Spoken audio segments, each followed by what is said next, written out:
बांगड्याची काच बारीक करून घाला डोळ्यात. डोळ्यात. वयाच्या अवघ्या 6व्या वर्षी एका चुकीच्या उपचाराने एका चिमुकल्या मुलीचे संपूर्ण आयुष्य बदलून गेलं.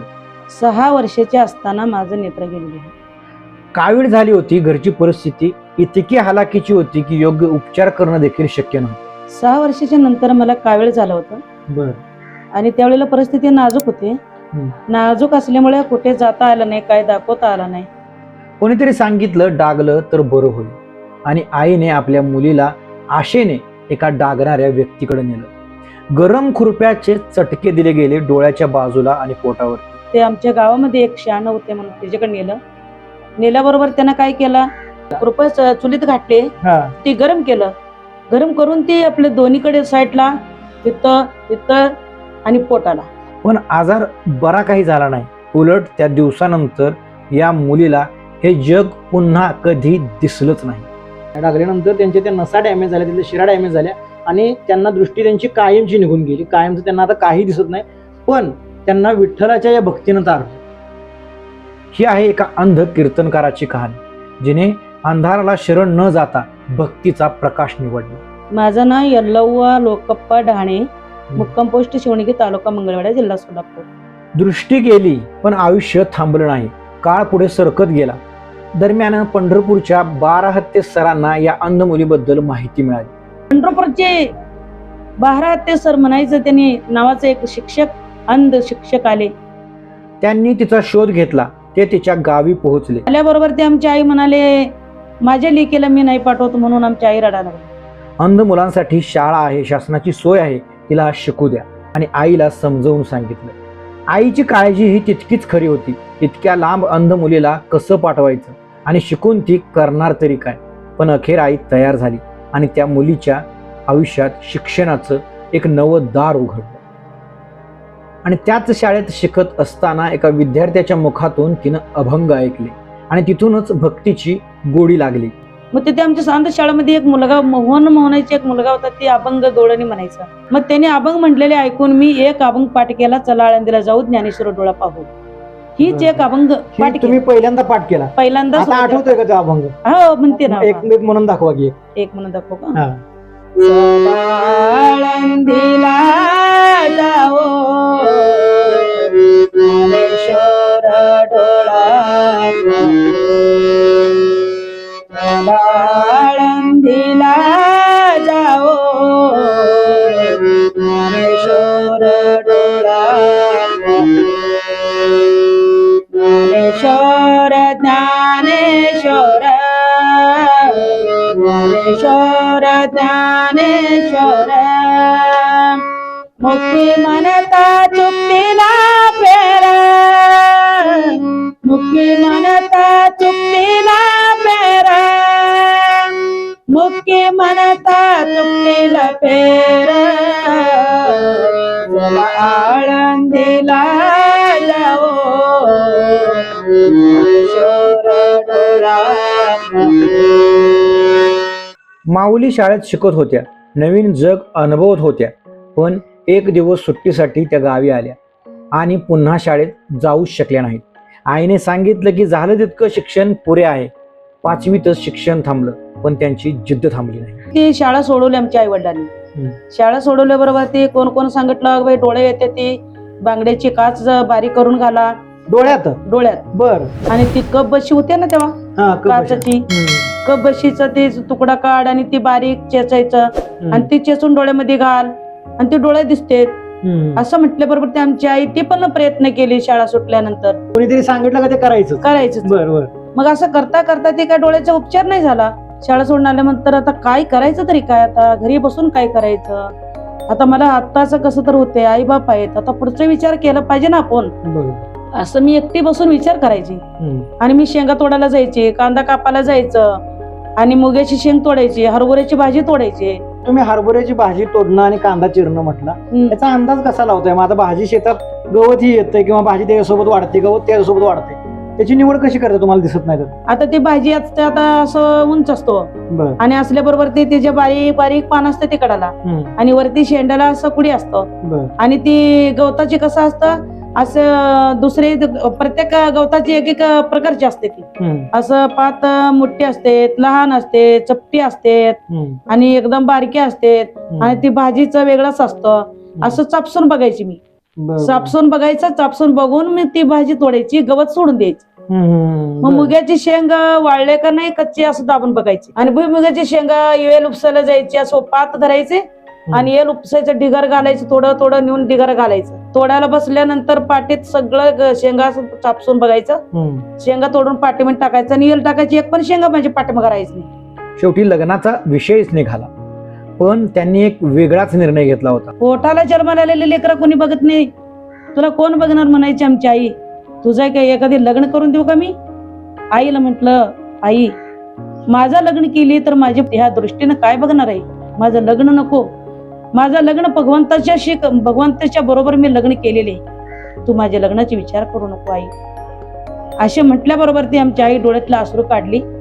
ही फक्त भावना नव्हती, हा त्यांच्या आयुष्याचा मार्ग होता. तिला अभंग शिकायचे होते, कीर्तन शिकायचं होतं, पण साधनं नव्हती, सोयी नव्हत्या. एक टेप रेकॉर्डर होता, तोही भावाने मुंबईहून पाठवलेला. आज युट्यूबवर हजारो अभंग मिळतात, पण त्यावेळी एक कॅसेट मिळवण्यासाठी ती आणि तिची बहीण दिवसभर गावभर फिरत राहिल्या, उपाशी. आली घरी, मग आईला म्हटलं, आई मी जाऊन कुठं तरी कॅसेट आणते. कॅसेट आणते, मग मला कॅसेट मधून गवळण अभंग पाठ करायचे. मग आई म्हटली, कसली कॅसेट आणते, काय करते, तसलं नसलं ना. आई बोलली, नाही नाही म्हटलं, हीच बहीण आता ही आहे ना महादेवी. त्याला म्हटलं, बाई चल ग जाऊया आपण. त्याला घेऊन सकाळी 6 वाजता घर सोडली, संध्याकाळी 5 वाजेपर्यंत फिरली, कुठे कॅसेटच मिळालं नाही मला. कॅसेट मिळालं नाही, बहीण उपवाशी दिवसभर. परंतु माझ्या डोक्यात फक्त कॅसेट मिळेल का, कॅसेट आणीन का, मी पाठा तर करेन का, हीच माझ्या डोक्यात इच्छा होत. शेवटी कोणीतरी सांगितलं की नानांच्या घरी जा, तिथं अभंगाच्या कॅसेट्स मिळतील. तुम्ही फक्त आबासाहेब नन्नुरेंच्या घरी जावा, तिथे कॅसेट मिळेल तुम्हाला. असं म्हटल्याबरोबर मी तिथं गेली. म्हटल्याबरोबर ते, मग तुला गवळणी अभंग पाठांतर करायचं कसं, तुला दिसत नाही काही नाही. मी म्हटलं, नाना माझ्या मुंबईची भावानी टेप दिलेले, टेप मध्ये कॅसेट घालून मी ऐकणार आहे आणि पाठांतर करणार आहे. असं म्हणलं, तुला कन्नड येतो, कर्नाटकची मुलगी आहे, तुला कन्नड येते, मराठी सुद्धा येत नाही आणि तू मराठी बोलायला येत नाही, तुला म्हटलं तर तू कसं अभंग पाठ करणार? एखादी चरण मला दाखव म्हणून. नाना मला पूर्ण येत नाही, एक शब्द म्हणून दाखव. ही अभंग म्हणून दाखवलं त्याने. म्हणून दाखवल्याबरोबर ते गवळण म्हणून दाखव. गवळण येत नाही नाना.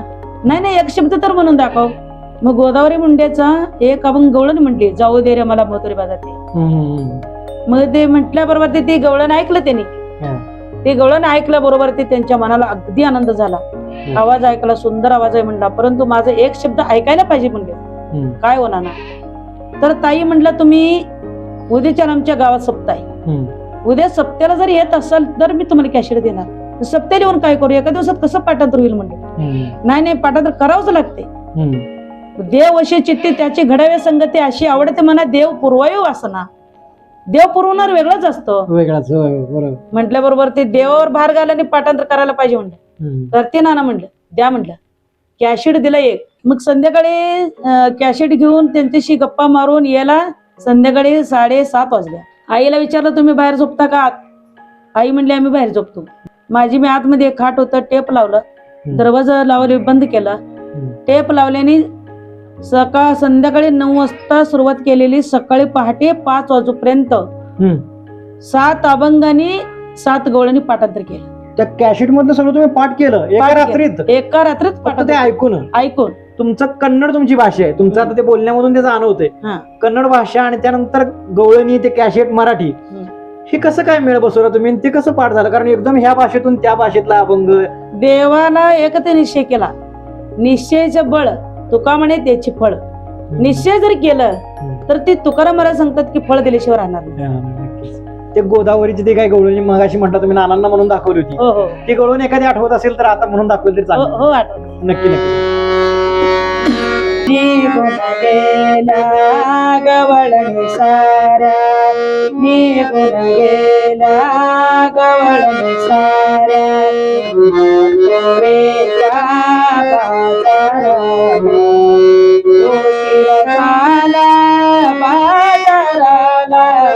उशीर झाला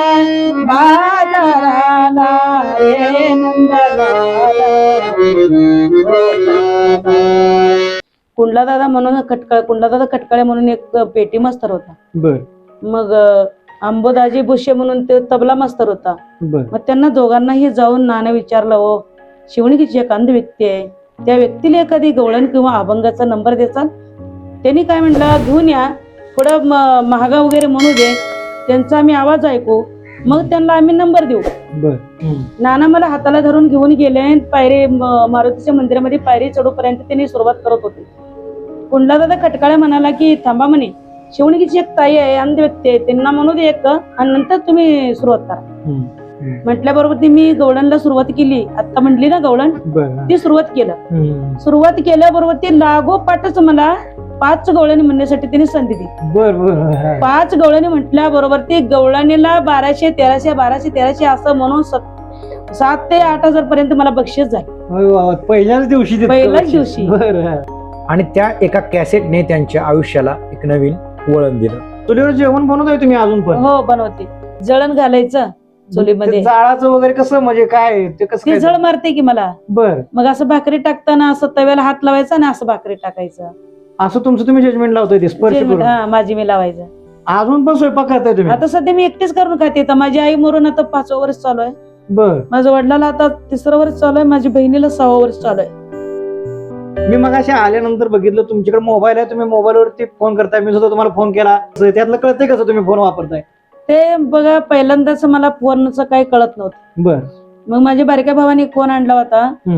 ते फोन आणल्याबरोबर ते वरती पळीवरती ठेवला होता. ते मग ते फोन आल्याबरोबर मी फोन घेतला हातात आणि ते उचलायचं मला कळालं नाही. मी तशीच काना लावली, तशीच रिंग होत आणि हादरल्याबरोबर ते खाली फेकून दिली मोबाईल. मी ते व्हायब्रेट झाल्यानंतर ते मोबाईल खाली फेकून दिलं. बाई करंट आला म्हणून. तितक्यात भाऊ पळत आला. काय झालं म्हणलं, मोबाईल, अरे करंट आला. मग भाऊ आमचा हसायला लागला.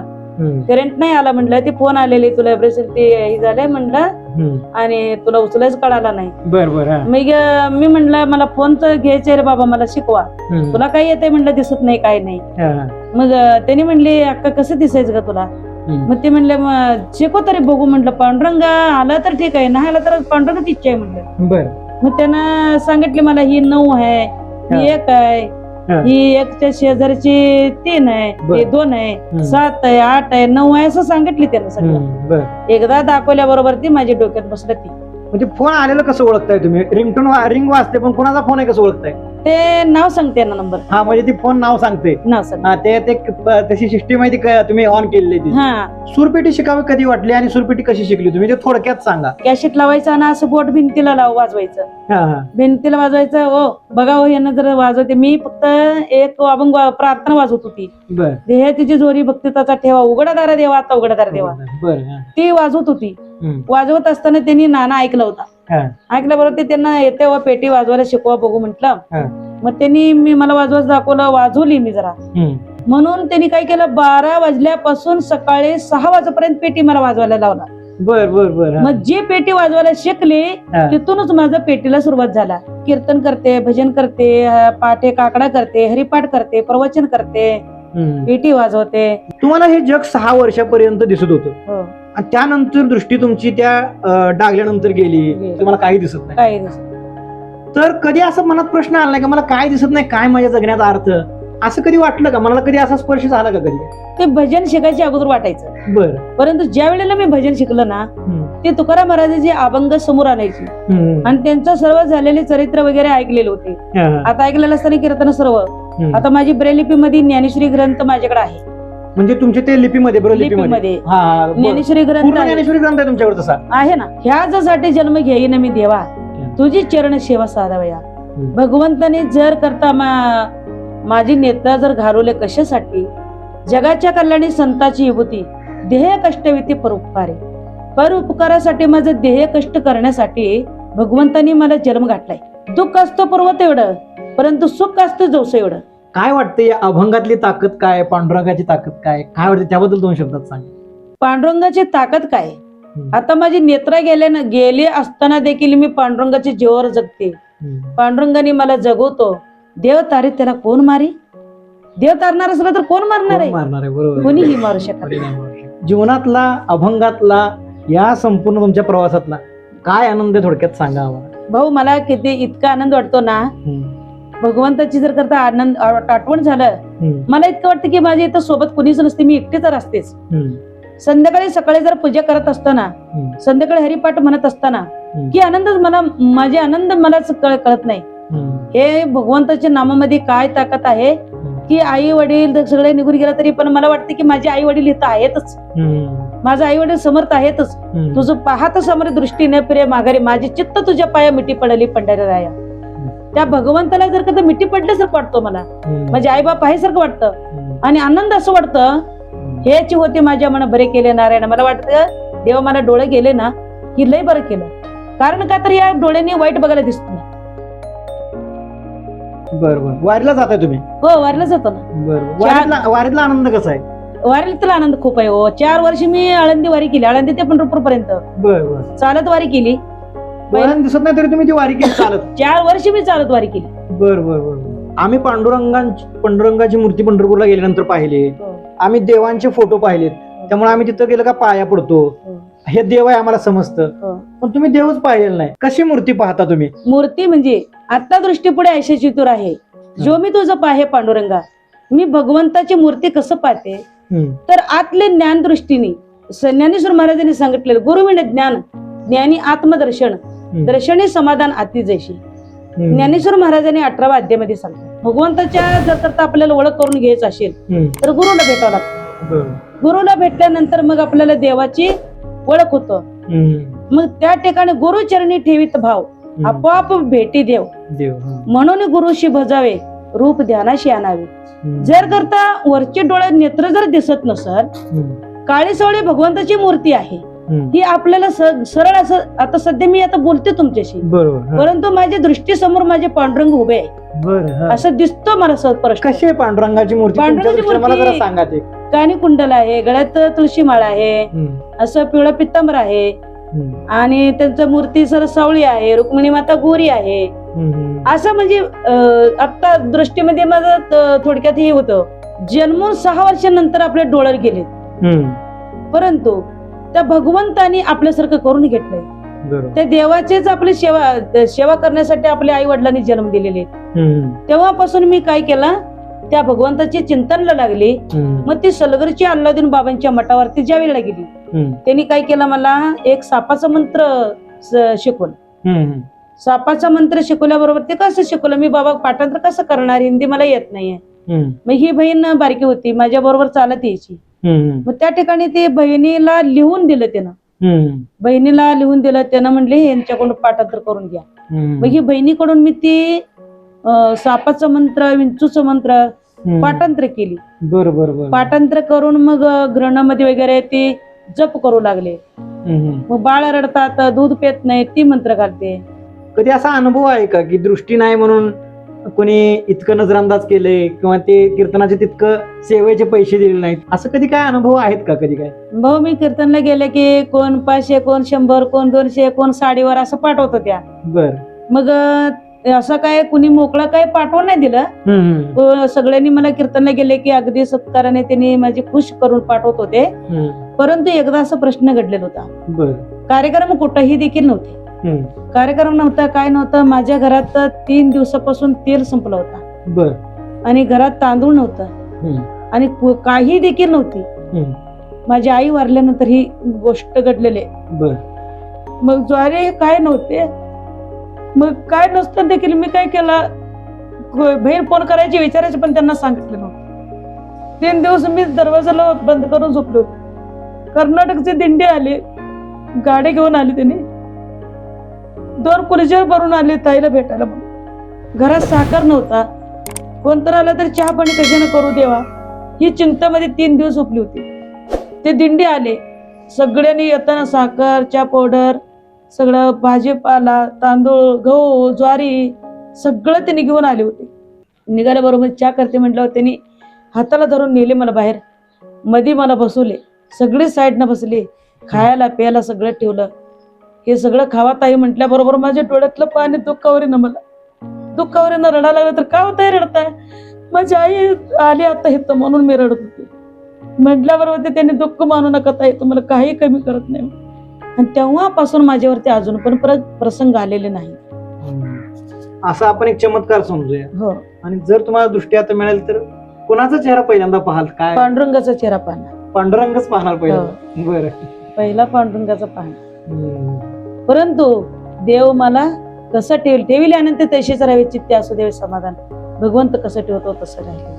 बरोबर. हो, आपले मला शिक्षण म्हणजे आशिबोडची संगीत कलाकार मुळे मला एवढं कलाकार शिकली. शिकला मिळाले. हा, आज त्या कीर्तन करतात, अभंग गातात आणि हजारो लोकांच्या मनात भक्तीचा प्रकाश पेटवतात.